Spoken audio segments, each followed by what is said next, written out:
Bon matin à vous tous. Vraiment heureux de vous retrouver. Je vous ai manqué en 2025, mais là, je ne veux pas manquer mon cours matin. Je veux vous saluer. Et juste avant de présenter ce message de la parole de Dieu, j'aimerais juste donner quelques informations concernant les ministères dans lesquels je suis impliqué et de mettre l'emphase sur les ministères et non sur moi, mais juste pour vous dire que j'ai le privilège de servir le Seigneur dans plusieurs ministères et je suis aux premières loges pour voir l'action de Dieu au Québec et même ailleurs. C'est vraiment tout un privilège pour moi. Et je veux juste dire quelques mots concernant le groupe Réseau. Vous savez, c'est un groupe d'entraide parmi les assemblées au Québec. On veut unir nos forces. On veut réussir à faire ensemble ce qu'on serait incapable de faire tout seul. Et à travers ce réseautage-là, il y a des programmes pour aider les assemblées avec Profac, avec Leader en formation. On a un programme pour les nouveaux ouvriers, les ouvriers retraités. Et une nouveauté qu'il va y avoir, j'espère que ça va intéresser des gens ici au Cap-de-la-Madeleine. On veut faire une espèce de commission jeunesse, une commission de la relève, des gens de 18 à 40 ans environ.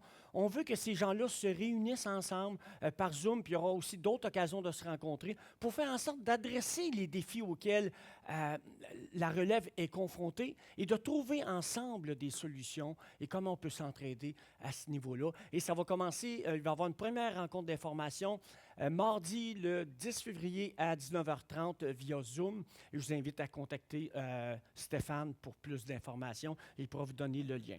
Alors, on est quand même une équipe. Mais une chose que j'aimerais souligner, qui est vraiment encourageante, vous savez, on prie qu'il y ait des nouveaux ouvriers dans la moisson. Et l'an dernier, il y a 5 nouveaux ouvriers qui sont entrés dans la moisson au niveau des assemblées. Et cette année, on en a 2.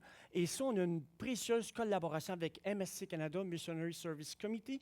C'est vraiment, ils nous ont aidés financièrement à aider ces nouveaux ouvriers-là dans la moisson.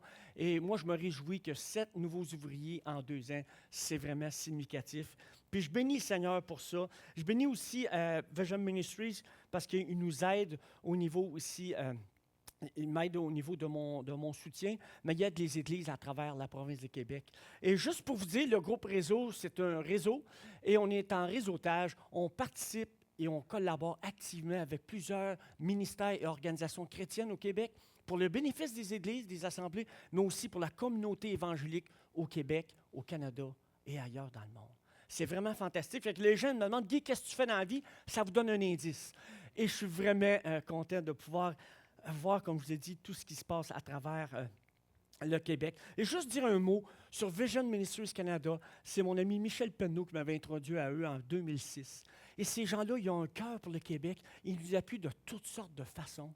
Et eux font partie des organisations au Canada qui implantent le plus d'églises. Et vraiment, ils ont en cœur d'implanter les églises, mais ils ont en cœur aussi la santé des églises, la santé des leaders de nos assemblées. Voici la mission de Vision Ministries, implanter et dynamiser des églises en accompagnant, en inspirant, en collaborant avec les responsables et en développant un réseau de partenaires parmi les églises, principalement au Canada. C'est encore une fois un grand privilège pour moi, un petit gars de Shawinigan qui ne parlait pas anglais, qui se retrouve avec un staff, avec des gens de coast to coast. C'est vraiment spécial de voir les gens de MSC et de VMC, les gens qui ont à cœur l'œuvre de Dieu ici au Québec. Moi, je me réjouis de ça. Et puis, c'est tout à la gloire de Dieu de pouvoir avoir ces organisations-là avec lesquelles on peut collaborer. Et, dernière nouvelle, parce que je vais aller rapidement à la parole de Dieu, il va y avoir ce congrès ici les 10 et 11 avril. Et vous êtes invités à venir, et spécialement le vendredi soir, ce qui va avoir vraiment une soirée à saveur missionnaire. On va considérer la mission régionale, provinciale, nationale et même internationale, et ça promet beaucoup. Alors, je vous invite à être là vendredi soir, le 10 avril. Et je veux vous dire un grand merci pour votre hospitalité, pour votre accueil d'année en année au niveau du congrès. Mais je veux vous dire aussi merci pour votre amitié et votre participation au groupe Réseau, que ce soit financier, que ce soit avec vraiment l'apport de Stéphane Demers. Et maintenant, il y a Lucie qui nous aide dans ce travail-là d'entraide des églises. Je suis vraiment béni, puis je veux vous dire que vous êtes précieux pour nous, le groupe Réseau, et que vous êtes précieux à mon cœur. Puis je ne le dis pas d'une façon pas gentille, je le pense vraiment. Alors, sans plus tarder, je veux arriver au message de la parole de Dieu ce matin.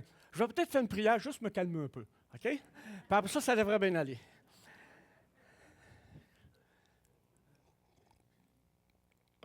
Prions. Seigneur Dieu, Père Céleste, on va ouvrir ta parole. Puis ma prière, c'est que tu ne laisses pas partir d'ici sans nous avoir parlé personnellement. Seigneur, fais-nous du bien, parle-nous. On veut entendre ta voix, Seigneur. Qu'il en soit ici pour ta gloire, Seigneur Jésus. Amen. OK, alors, le message que je veux vous livrer ce matin, c'est vers une plus grande lucidité. Une plus grande lucidité par rapport à la brièveté de la vie. Une plus grande lucidité par rapport à la perspective de l'éternité. Je vais commencer par une citation de César Borgia. Il a dit la chose suivante qui fait réfléchir. J'ai tout prévu au cours de ma vie, sauf mourir. Maintenant, il me faut mourir sans y être préparé. Un homme a dit sur son lit de mort, et je pense qu'ils n'ont pas mis le nom parce qu'il y en a plusieurs qui ont probablement dit ça. J'ai gaspillé ma vie. Que vais-je dire quand je me présenterai devant Dieu? Et je pense aussi la question qu'il faut poser, qu'est-ce que Dieu va dire de ma vie quand je vais me présenter devant lui? Ça fait réfléchir. Mais ce qui nous fait encore plus réfléchir, c'est la parole de Dieu. Et je vous invite à tourner dans Philippiens au chapitre 1er, s'il vous plaît. On va lire ça ensemble. Philippiens, chapitre 1er, versets 8 à 11.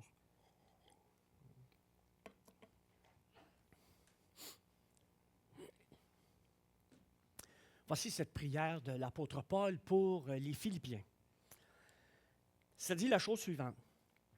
Car Dieu m'est témoin que je vous chéris tous avec la tendresse de Jésus-Christ. Et moi, je peux dire, si j'avais à écrire un épître au Cap de la Madeleine, je pourrais dire ça, puis je ne serais pas menteur pantoute. Et ça dit, voici la chose suivante. Et ce que je demande dans mes prières, c'est que votre amour augmente de plus en plus en connaissance et en pleine intelligence pour le discernement des choses les meilleures, afin que vous soyez purs, irréprochables pour le jour de Christ, remplis du fruit de justice qui est par Jésus-Christ, à la gloire et à la louange de Dieu. Donc, cette prière de Paul pour les Philippiens, on peut se l'approprier. Je pense qu'elle est pertinente pour moi et pour vous. Et ma prière ce matin, d'une façon plus spécifique, c'est que le Seigneur nous donne d'avoir plus de lucidité dans nos vies, d'avoir une meilleure perspective par rapport à l'éternité et de réaliser le but pour lequel Dieu nous a créés et le but pour lequel Dieu nous laisse ici-bas sur terre. Un autre passage qui nous fait, juste avant, peut-être juste dire quelques mots. Quand il est question du discernement des choses les meilleures, si on va au niveau du terme original, on aurait pu traduire ça pour le discernement des choses qui sont différentes. D'être en mesure de discerner. Et le dictionnaire nous dit que le discernement, checkez bien ça, c'est la capacité de l'esprit à juger clairement et sainement des choses. C'est la capacité de distinguer entre ce qui est bien et ce qui est mal. La capacité de discerner entre ce qui est bien et ce qui est meilleur. La capacité de discerner entre l'essentiel et l'accessoire. Quand on est en train de discerner, on est en train de distinguer ce qui est différent. On est en train de discerner la volonté de Dieu. Si on n'est pas en train de discerner, on est en train d'être aveuglé. On est en train de se bercer d'illusions. On est en train de mettre en oubli la purification de nos péchés selon 2 Pierre 1,9. Et on a besoin, vous et moi, de voir les choses en perspective. Et une autre prière de Paul qui est significative concernant le discernement. Dans Éphésiens chapitre 1er, verset 16, s'il vous plaît. Éphésiens 1, 16.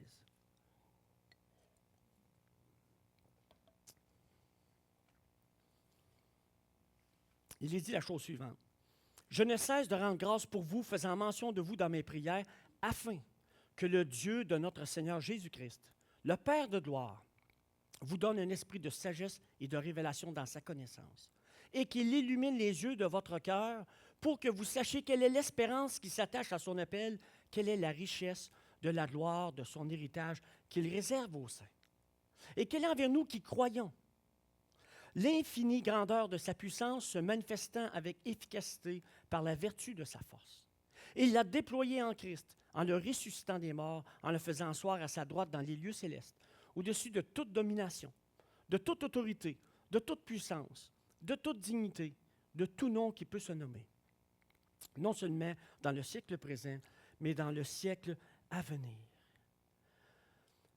Si on est en train de discerner les choses les meilleures, on est en train de discerner qu'on a un merveilleux héritage, vous et moi. Qu'on est ressuscité avec lui, qu'on est déjà dans les lieux célestes avec lui, pour ceux qui ont fait la paix en Jésus-Christ. Que c'est tout un héritage qu'on a à cause de l'œuvre de la croix. Parce que Jésus, lorsqu'il est venu ici-bas sur terre, il est venu pour nous sauver. Et quand il était sur la croix, il a expié nos péchés. Et parce qu'il a expié nos péchés, on est pardonné. On est réconcilié avec le Père. Et on est en voie vers l'éternité. On est déjà dans l'éternité, mais on s'en va dans l'au-delà. Avec lui, c'est tout un héritage. Vous et moi, on a besoin de discerner toute la valeur, toute la richesse de cet héritage-là. Et ça va nous donner, je dirais, en bon français, le fuel pour vivre une vie chrétienne qui est consacrée, mais satisfaisante, qui est remplie de sens. On a besoin vraiment de réaliser quel héritage on peut avoir part par Jésus-Christ.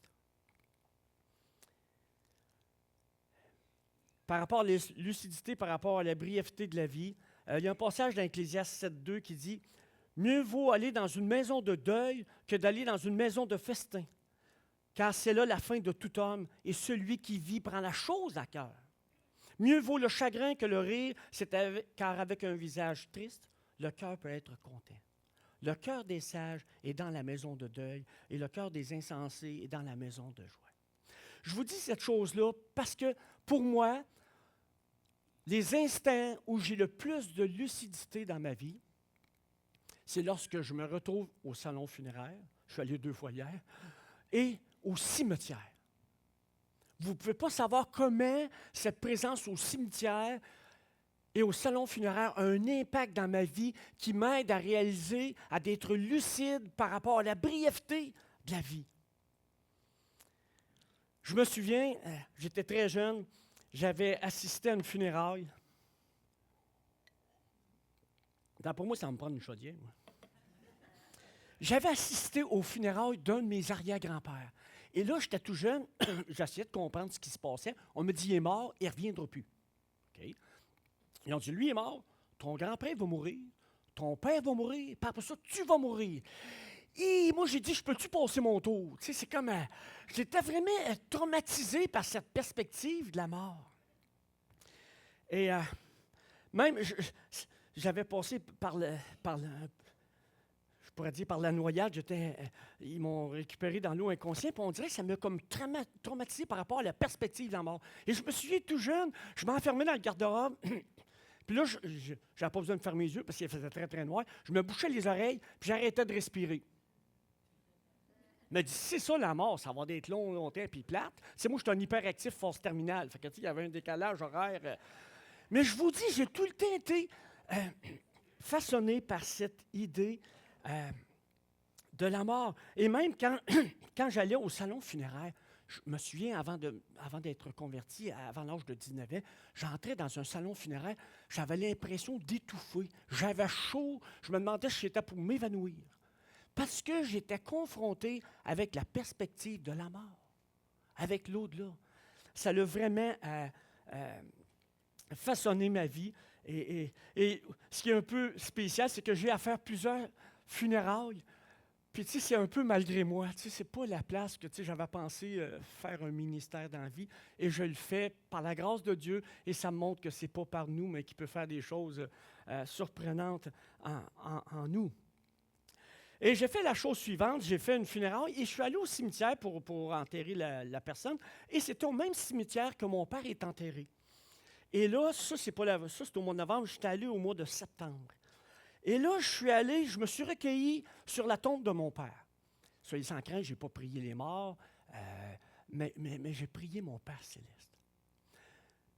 C'est comme si je prenais encore toute la mesure de la perspective de ma vie, de la brièveté de la vie. J'étais accroupi près de la tombe, près on appelle ça la pierre tombale, l'épitaphe.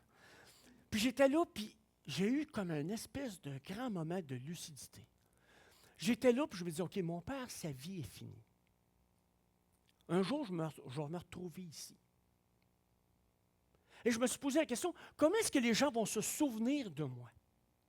Stephen Covey, dans le livre Seven Habits of Effective People, les 7 habitudes de ceux qui sont efficaces, il dit, essayez de penser à votre mort, essayez de vous imaginer dans le cercueil, et imaginez-vous les gens qui passent devant vous, puis comment est-ce que les gens vont se souvenir de vous? Moi, j'étais là, puis j'ai dit, OK, Seigneur, est-ce que ma vie va compter vraiment? Comme je dis, comment est-ce que j'étais préoccupé, comment est-ce que vous allez vous souvenir de moi? Mais ce qui était encore plus préoccupant pour moi, c'est comment Dieu va se souvenir de moi. J'ai dit, est-ce que ma vie compte vraiment? Est-ce que je vis intentionnellement? Est-ce que je vis intensément pour Dieu? Et là, dans ce moment-là, c'est comme si le temps s'était arrêté. Même il y avait des bruits, c'était au milieu de la ville, ce cimetière-là. Et là, je n'entendais plus les bruits de la ville. C'est comme si j'étais seul avec Dieu, puis je prenais toute la mesure de ce moment-là, puis que je prenais toute la mesure de la brièveté de la vie, et qu'un jour, j'allais me retrouver là. Et je me posais la question, Guy, qu'est-ce que tu vas faire de ta vie d'ici ce temps-là? Je vous dis, il y avait un moment, j'entendais plus rien, j'avais ce moment-là qui était comme fixé. Et encore là, j'ai fait une autre affaire. Peut-être qu'il y a eu des séquelles. J'ai arrêté de respirer, ça me dérangeait. Je voulais vraiment saisir le moment pour voir, est-ce que ma vie compte vraiment pour Dieu? Et c'était un moment vraiment spécial. Et j'aimerais vous dire, il fait fret, là, mais sinon, j'aimerais vous dire, allez au cimetière. Allez faire un tour pour voir, OK, Seigneur, ma vie, c'est quoi ma vie? Puis comment est-ce que ma vie va finir? Puis comment est-ce que les gens vont se rappeler de moi? Et comment, Seigneur, toi, tu vas te rappeler de moi? Moi, j'aimerais, quand je vais me présenter devant le Seigneur, qu'il me dise, bon et fidèle serviteur. C'est la plus belle chose qu'on ne peut pas entendre. Et je le souhaite pour chacun d'entre nous. Mais pour ça, il faut que notre vie ici-bas sur terre compte vraiment pour le Seigneur. Il y a cette pensée dans Ecclésiaste chapitre 3, verset 11 que je vais vous lire. C'est une vérité qui a transcendé ma vie depuis l'âge de 4 ans. C'est dit dans Ecclésiaste chapitre 3, verset 11. Il fait toutes choses bonnes en son temps. Il a mis dans le cœur, et il a mis dans leur cœur la pensée de l'éternité. Bien que l'homme ne puisse saisir l'œuvre que Dieu fait du commencement à la fin. Le tic-tac du temps me poussait à chercher le Seigneur. Cette pensée de l'éternité qu'il avait mis en moi me poussait à chercher le Seigneur. Et cette même pensée de l'éternité me pousse à chercher Dieu dans ma vie, à servir Dieu de toutes les façons possibles. C'est cette pensée de l'éternité qui m'aide à chercher le sens à ma vie. Si j'avais une illustration de ma vie, ça serait ça. Je me suis toujours battu contre le temps. Le temps, c'est quelque chose qui me terrorise. Avant, c'était par rapport à la mort. Maintenant, c'est par rapport au vieillissement. C'est quand même quelque chose, cette affaire-là. Le temps, le tic-tac. Et ça me fait réfléchir sur ma vie. Est-ce que je suis en train de lutter contre le temps ou prendre le temps que Dieu m'a donné ici-bas sur terre? Et je ne sais pas si vous êtes comme moi, mais la perspective du temps varie avec notre âge. Quand on était jeune, le temps ne passait pas vite, n'est-ce pas? Tu attendais pour Noël, les cadeaux de Noël, puis ça prenait du temps. Tu sais, il me semble qu'il restait 5 jours avant Noël, ça prenait du temps. Pour aujourd'hui, on dirait que Noël, c'était hier, puis que ça va être demain. La perspective du temps est différente. La Bible dit on ne peut pas acheter le temps, mais on peut racheter le temps, certainement, pour chacun d'entre nous. Et notre frère a cité ce passage-là dans Jean 4, 14. Ça me fait vraiment réfléchir. Vous qui ne savez pas ce qui arrivera demain, car qu'est-ce que votre vie? Vous êtes une vapeur qui disparaît pour peu de temps et qui ensuite disparaît. Ça, c'est vraiment une réalité pour moi dans ma vie, que je réalise que ma vie, c'est comme une vapeur. Pour vous aider à réfléchir, j'ai emmené un objet. J'ai emmené un objet ici. C'est un bâton. Il y a 100 centimètres. Je ne sais pas si je suis dans le bon sens, mais pour vous, peut-être c'est correct comme ça. Et j'ai réfléchi sur le temps. Si vous avez 20 ans, vous avez 7306 jours de vécu aujourd'hui. Si vous avez 40 ans, vous avez 14 611 812 jours, ça dépend des années bissextiles. Et si vous avez 50 ans, vous avez vécu 18 263 jours. Moi, j'ai calculé, je suis rendu à 23 553 jours de vécu dans ma vie. Je les compte quasiment à chaque jour. Je suis un peu comme Rain Man, mais tu sais, sur le côté, je n'apprends pas par cœur le bottin téléphonique, mais je compte les jours. Et même, j'ai compté, si mon calcul est bon, j'ai vécu 565 272 heures. Puis là, ça va changer là, bientôt. 33 916 320 minutes. 2 34 979 200 quelques secondes, ça varie. Et là, j'arrête là parce que je vais vous faire perdre votre temps. OK? Mais l'idée, cette idée que les jours sont précieux. Ça m'interpelle beaucoup de compter le temps. Et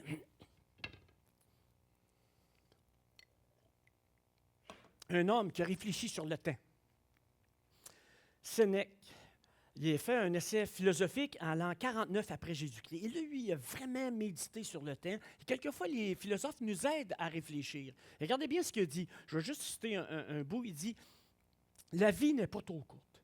C'est nous qui la perdons.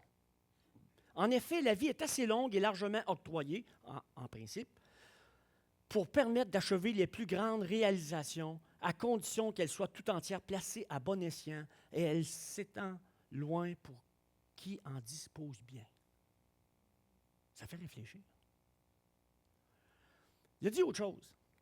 Il a dit la douleur vaine, la joie stupide, le désir avide, les conversations inutiles, flatteuses, mettez tout ce que vous pouvez voir comme inutile, tout cela nous fait perdre notre temps et réduit en cendres la durée de notre existence. La cause de cette insouciance.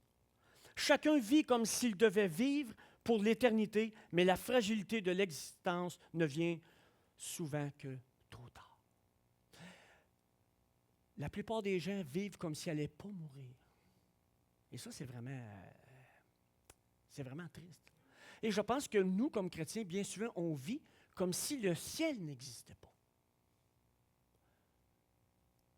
Et on a besoin de réfléchir si notre vie est dans la perspective de l'éternité. J'ai fait un exercice. Alors vous allez voir, je ne suis vraiment pas normal, mais je m'accepte. J'ai fait quelque chose. En pensant à la mort, par la perspective de la vie, j'ai dit, OK, je sais ce que je vais faire. Je vais bâtir ma propre urne. Je vais faire mes signets funéraires avec la date de ma naissance, la date de ma mort, puis le verset que j'aimerais voir dessus. Puis là, je t'ai craqué pas mal, puis Denise, ma femme, me dit, Guy, OK, calme-toi un peu. Ils vont comprendre juste avec une image, c'est correct. Des fois, ça prend de la sagesse, puis Dieu m'a envoyé une femme pour ça. Mais l'idée, c'est que j'ai fait la chose suivante. Je me suis dit, je vais prendre pour hypothèse que je vais mourir à la fin de la semaine. Il y a combien d'heures dans une semaine? 168. Je me suis dit un dimanche matin à 10 heures, j'ai dit, je suis très sérieux, j'ai dit, je vais prendre pour hypothèse que je vais mourir dans 168 heures. Appelez pas les secours, rien, là. Je ne vais pas m'enlever la vie. Mais je vais faire comme s'il me restait 168 heures à vivre.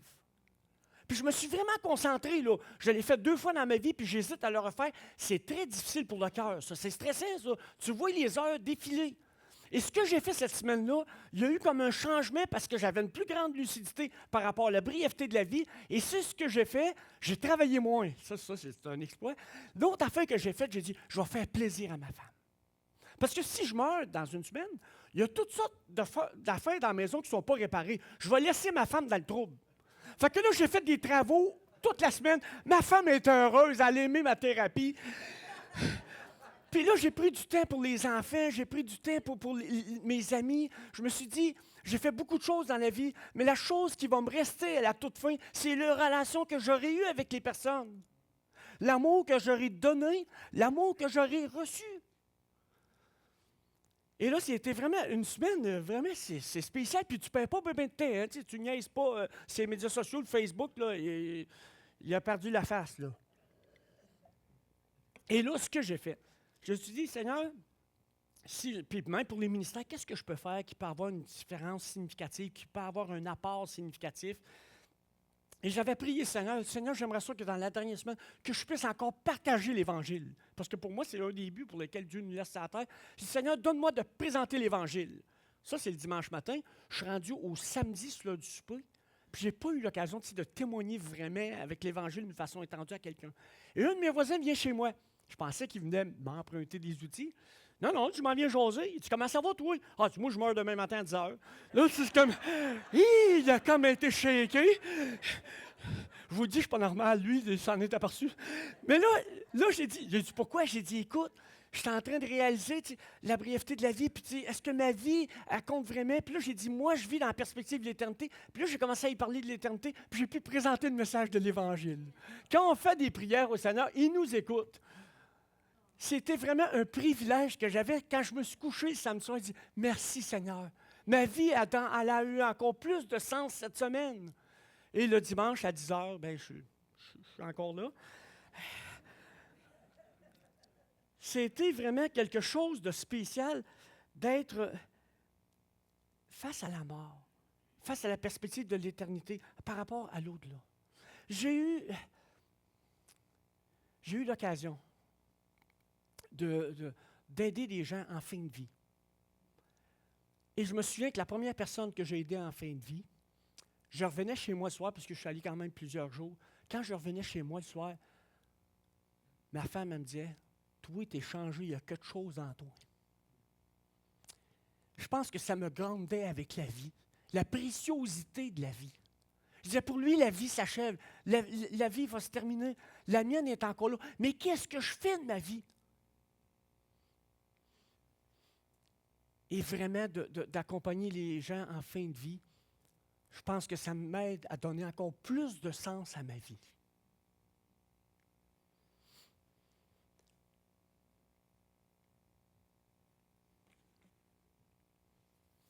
L'apôtre Paul, qui se préparait pour la fin de sa vie, regardez bien ce qu'il dit dans Actes au chapitre 20, verset 24.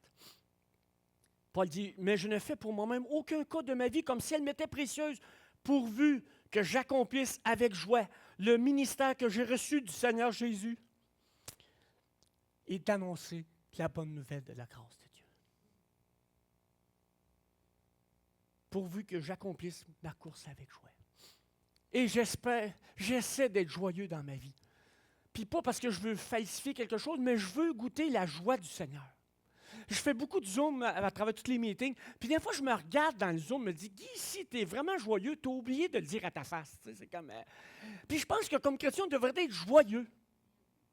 Parce qu'on a la vie éternelle. On a le Seigneur qui nous aime. On a l'Esprit Saint qui impacte nos vies. On a nos frères et nos sœurs qui nous aiment, qui nous encouragent, qui nous exhortent, qui nous édifient. On a toutes les raisons du monde d'être joyeux. Ça ne veut pas dire qu'il n'y a pas d'épreuves. Ça ne veut pas dire qu'on marche sur les eaux, mais quand même. 2 Timothée chapitre 4, verset 7. Paul va dire, « J'ai combattu le bon combat. J'ai achevé la course. J'ai gardé la foi. Désormais, la couronne de justice m'est réservée. Le Seigneur, juste juge, me la donnera dans ce jour-là. Et non seulement à moi, mais à tous ceux qui auront aimé son avènement. » J'espère qu'on fait tous partie de cette catégorie de personnes. Je ne l'ai pas mis dans mon PowerPoint, mais la Bible dit dans 1 Corinthiens 9, 25, « Tous ceux qui combattent s'imposent toutes sortes d'espèces d'abstinence. Et ils le font pour obtenir une couronne corruptible. Mais nous le faisons pour une couronne incorruptible. »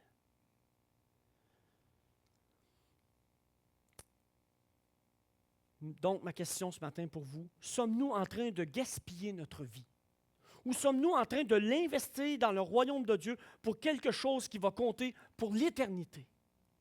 Et Romains 12, 1 nous aide à avoir le discernement des choses les meilleures. Regardez bien ce que ça dit dans Romains chapitre 12, versets 1 et 2. « Je vous exhorte donc, frères, par les compassions de Dieu, à offrir vos corps comme un sacrifice vivant, saint, agréable à Dieu, ce qui sera de votre part un culte raisonnable. Ne vous conformez pas au siècle présent. Ça, là, c'est tough.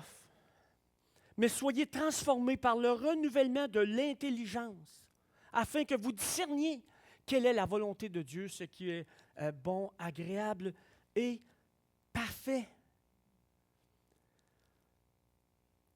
Juste faire une parenthèse, pour beaucoup de chrétiens, ce passage-là est déraisonnable. Beaucoup de chrétiens aujourd'hui trouvent ce passage-là radical. Et quand on est rendu à trouver ça radical, ça veut dire qu'on est trop confortable à quelque part dans notre vie.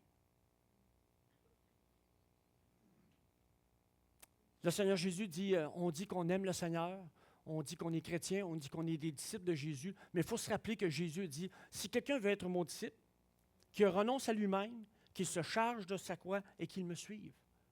Moi, je rencontre beaucoup de chrétiens qui me disent qu'ils aiment le Seigneur. Ils ne vont pas à l'Église, ils ne prient pas, ils ne lisent pas. C'est une chance que tu l'aimes, tu sais, c'est comme... Il y a vraiment une problématique à ce niveau-là. J'ai l'impression qu'on est comme hypnotisé ou paralysé par des choses du monde. Et vous et moi, on a besoin que nos cœurs soient illuminés. On a besoin que l'Esprit puisse nous donner du discernement. Et quand on manque de consécration, c'est qu'on oublie la purification de nos péchés. 2 Corinthiens 5,14, qui devrait être quelque chose qui devrait nous transcender. Car l'amour de Christ nous presse. Parce que nous estimons que si un seul est mort pour tous, tous donc sont morts. Et qu'il est mort pour tous. Et là, on a le but. Afin que ceux qui vivent ne vivent plus pour eux-mêmes, mais pour celui qui est mort et ressuscité pour eux. Ainsi, dès maintenant, nous ne connaissons personne selon la chair, et si nous avons connu Christ selon la chair, maintenant, nous ne le connaissons plus de cette manière. Mais il dit, si quelqu'un est en Christ, il est une nouvelle créature. Le fait qu'on ait été réconcilié avec Dieu par Jésus-Christ devrait faire une différence dans nos vies, n'est-ce pas? Un grand prédicateur du siècle passé a dit, « Le but premier dans la vie devrait être de vous préparer à la mort. Préparer à l'éternité. Tout devrait y être sacrifié. » Il me vient un flash. J'étais dans une conférence au Camp-Brochet, je pense que c'était en 1981, et Gaston Racine avait dit, « Les jeunes, voulez-vous vivre? » Moi, j'ai levé les deux mains. Puis là, il a dit, « Préparez-vous à mourir. » Il a pété ma balloune, lui. Mais vraiment, c'est ça. Si on est prêt à vivre, il faut être prêt à mourir. Et quand on le fait en acquiesçant l'amour de Dieu, ce n'est pas un fardeau. C'est un privilège de vivre en communion, de servir le roi des rois, le Seigneur des seigneurs, et de voir que lui interagit dans notre vie, nous fait des clins d'œil divins. Ça, c'est vraiment tout un privilège qu'on a. Quelqu'un dit, j'ai la certitude que quand un homme est prêt à mourir, il est aussi prêt à vivre. Et je vous ramène ce passage-là qu'on a lu tantôt. La prière de Paul, ce qu'il demande dans ses prières, c'est que votre amour augmente de plus en plus en connaissance et en pleine intelligence pour le discernement des choses les meilleures.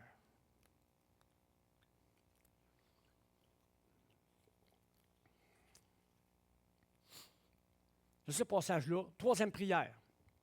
Philippiens, Éphésiens, Colossiens. Paul avait de la suite dans les idées. Ou plus encore, le Saint-Esprit a quelque chose à nous communiquer. Regardez bien ce que ça dit, Colossiens 1,9.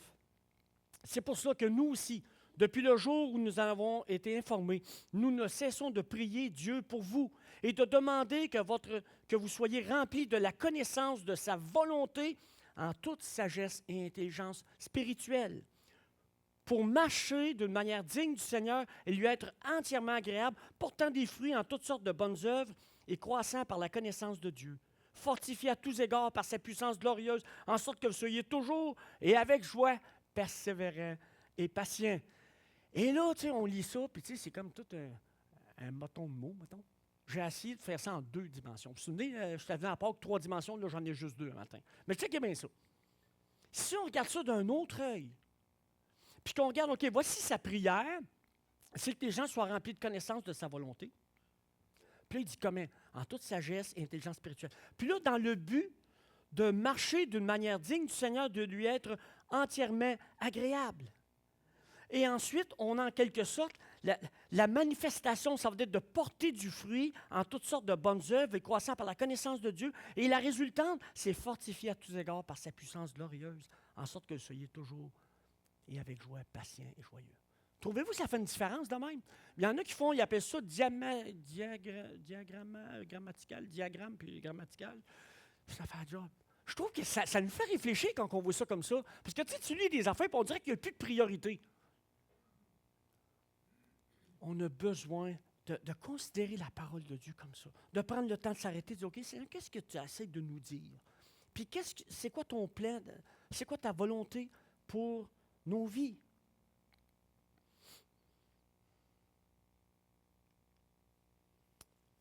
Une vérité qui transforme vraiment. Galates chapitre 2, verset 20 dit, « J'ai été crucifié avec Christ, et si je vis, ce n'est plus moi qui vis, c'est Christ qui vit en moi. Et si je vis maintenant dans la chair, je vis dans la foi au Fils de Dieu, celui qui m'a aimé, qui s'est livré pour moi. » Je vous ai parlé de la brièveté de la vie. Je vous ai parlé de la nécessité d'être lucide. Maintenant, j'ai une question pour vous ce matin. J'aimerais vous inviter à compléter cette phrase. Parce que souvent dans la vie, j'aurais aimé avoir plus de temps pour telle affaire, telle affaire, telle affaire. J'aurais aimé avoir plus de temps. Je vous invite à compléter cette phrase-là. Je vous laisse quelques instants.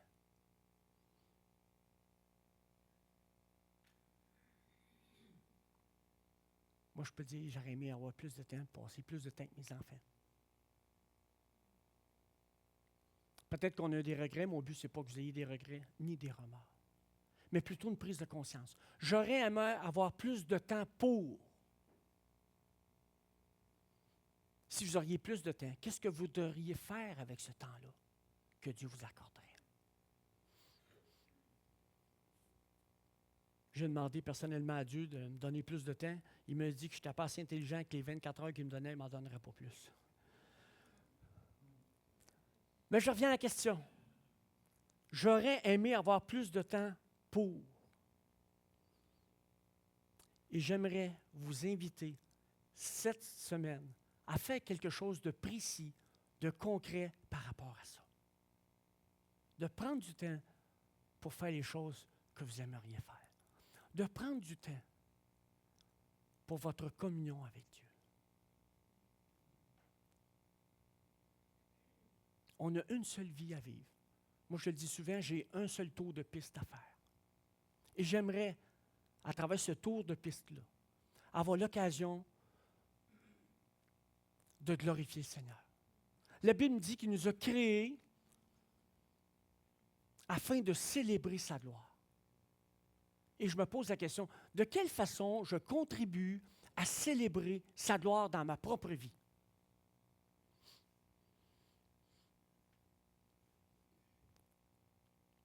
Vous et moi, on a besoin d'être plus lucides. Et j'aimerais dire que ça commence par prendre de bonnes décisions. Ça commence par de saines habitudes.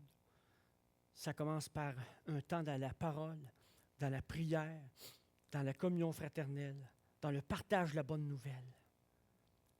Et aussi, ça commence par des actes de bienfaisance autour de nous, à refléter l'amour de Dieu.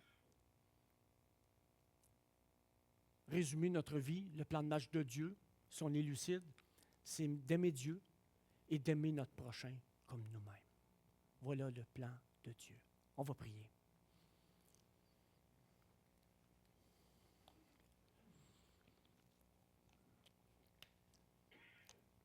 Seigneur Dieu, Père Céleste,